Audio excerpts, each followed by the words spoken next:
राज्य सरकार के नियमों की खुलेआम धज्जियां उड़ाते बिल्डर बसा रहे हैं कॉलोनी। जिला प्रशासन आखिर क्यों है मौन, रजिस्ट्री न होने की समाजसेवी ने की मांग। आपको बता दें कि रीवा में सारे नियम कानून कायदे उनके लिए हैं जो किसी तरह से अपने घर परिवार का भरण पोषण कर रहे हैं। उद्योगपति, करोड़पति, राजनीतिक संरक्षण प्राप्त लोगों के लिए सभी नियम शिथिल हो जाते हैं। कानून ना के बराबर है। ये जो नियम कानून बताने हैं वह जिला प्रशासन को मान्य हो जाता है। दरअसल ताज़ा मामला रीवा में बसाई जा रही कॉलोनियों का है, जहां नगर निगम के 45 वार्डों के साथ साथ आसपास जुड़ी ग्राम पंचायतों में कॉलोनाइजर बिना टीएनसीपी, बिना डायवर्शन, बिना रेरा के स्वीकृति ज़मीन बेची जा रही है। टीएनसीपी 1 एकड़ को लेकर 50 एकड़ तक ज़मीन कॉलोनाइजर बेच रहे हैं।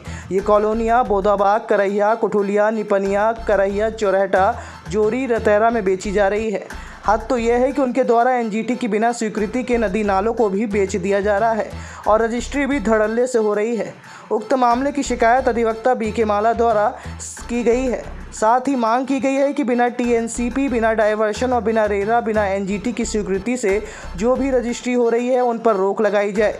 आइए सुनते हैं अधिवक्ता बीके माला ने क्या मांग की है।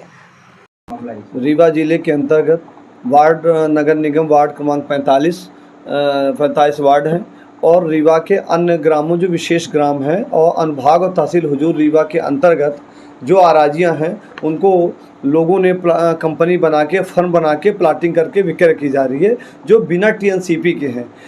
रेरा डायवर्सन, बिना रेरा के, बिना डायवर्सन के, बिना टीएनसीपी के जो नगर ग्राम निवेश जिला कार्यालय रीवा और भूखंडी अभिन्यास के मानचित्र के बिना अनुज्ञा के, बिना स्वीकृत के, इस प्रकार की बिना प्लाटिंग, बिना टीएनसीपी के ज़मीन को बेची जा रही है, जिसमें चौराहटा, निपनिया, कुठुलिया की जो आराजियां हैं उन आराजियों में लोगों ने फर्म बनाया है। जैसे करहिया में शांति विला करके है, विंड ग्रुप करके है, चौराहटा में भी विंड ग्रुप करके है, साथ में कुठुलिया में विंड ग्रुप करके है।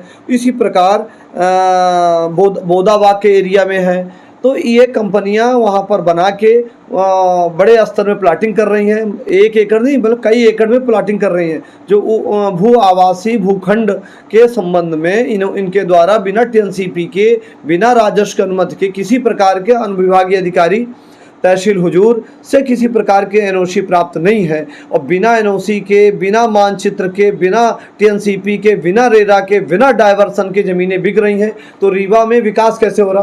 तो नियम विरुद्ध तरीके से कई बार इस संबंध में हमने आवेदन भी प्रस्तुत किया है कि ये जो फर्में बन रही हैं, जैसे शांति विला करके एक फर्म है, तो उन्होंने पूरी नाले को ही कब्जा कर लिया, नदी के एरिया को उन्होंने कब्जा कर लिया। नदी के एरिया को बिना परमिशन के, कौन वो होते हैं कि नदी के एरिया को प्लाटिंग करके या उसको पाट करके विक्रय कर दें?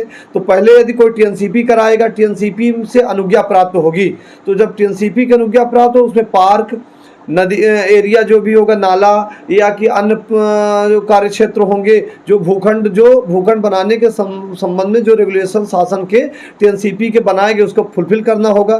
तो बिना टीएनसीपी के हमने बिना प्लानिंग के भूखंडी आवासीय बना के आवासीय व्यवस्था के तहत लोगों को विक्रय किया जो शांति विला कर रहे हैं। इसी प्रकार आपको किस राजस्व के किस अधिकारी ने दी? यदि किसी राजस्व के अधिकारी ने आपको अनुमति दी तो उसके अभिलेख कहाँ है? तो इनके खिलाफ FIR दर्ज होनी चाहिए, इनके खिलाफ कार्रवाई होनी चाहिए और रजिस्ट्री पर इनके रोक लगनी चाहिए। के द्वारा भी गया गया था, इसमें टीम भी गई थी प्रशासनिक, उसके बाद क्या? देखिए, कई बार प्रशासनिक जब हम पत्राचार करते हैं और आप सबके मीडिया में प्रकाशन होने के बाद औपचारिकता कार्रवाई होती है। रीवा के यदि विकास करना, मैं बार बार कह रहा हूँ, तो रीवा शहर महज 5 किलोमीटर, 2 किलोमीटर, 3 किलोमीटर शहर के वार्ड के 45 वार्ड, करहिया सीमा से जुड़ा हुआ क्षेत्र है, चौराहटा सीमा से शहर से जुड़ा हुआ क्षेत्र, इन क्षेत्रों में अवैध प्लाटिंग हो रही और बिना टीएनसीपी को। टीएनसीपी तो हर जगह लागू है। इसी प्रकार शहर के चारों एरिया में, विशेष ग्रामों में बिना टीएनसीपी, बिना रेरा की जमीन नहीं बिकनी चाहिए। आने वाले समय के लिए खतरा है, आने वाला भविष्य खतरे में है और रीवा का विकास अवरुद्ध होगा। मैं आपके माध्यम से माननीय मंत्री जी से भी आग्रह करना चाहता हूं, शासन से आग्रह करना चाहता हूं, यदि रीवा का वास्तविक विकास करना है तो रीवा में अन्य शहरों की जगह, बड़े बड़े शहरों की जगह टीएनसीपी लागू कराइए। नहीं आने वाले शहर में जो स्थिति घोंघर, बिछिया या अन्य बड़े संकीर्ण क्षेत्रों की हुई है, लोग यहाँ से पलायन कर रहे हैं, भाग रहे हैं, उसी प्रकार रीवा की भी स्थिति होगी।